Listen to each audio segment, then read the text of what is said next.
ফরজ নামাজের পরে এই ছোট্ট দোয়াটা পড়তে আপনি ভুল করবেন না। এই ছোট্ট দোয়াটি পড়লেই আল্লাহ পাক রব্বুল আলামিন আপনার গুনাহগুলোকে মুহূর্তের মধ্যেই মাফ করে দিবেন। আপনার কত গুনাহ হয়েছে, সমুদ্রের ফেনার চাইতেও আপনার গুনাহ বেশি হয়েছে, তবে আপনি এই দোয়াটি পড়েন আল্লাহর কাছে।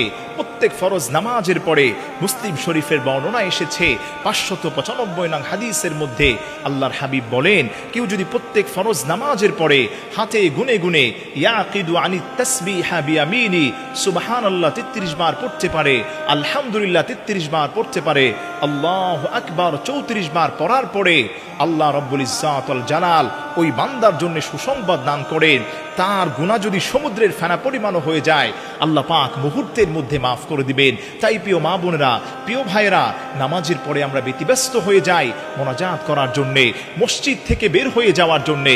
আমি আপনাকে বলছি, আপনি স্টপ হয়ে যান। নামাজের পরে আপনি সালাম ফিরানোর পরে তাসবিহ সুবহানাল্লাহ 33 বার পড়বেন, আলহামদুলিল্লাহ 33 বার পাঠ করবেন, আল্লাহু আকবার। এই বেসিক আমলটা আমরা সবাই করতে পারি। ফলাফল গুফিরাত লাহু খতায়াহু ওয়া ইন কানাত মিথলা জাবাদিল বাহরি।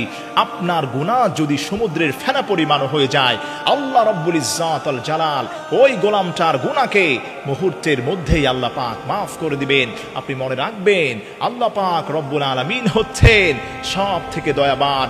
আল্লাহ তার গোলামটাকে ক্ষমা করতে চায়। এই পৃথিবীর কোনো মানুষ যদি ওই গোলামটাকে ক্ষতি করতে চায়, কেউ তার কোনো স্পর্শ, তার কোনো পশম পরিমাণ ক্ষতি করতে পারে না।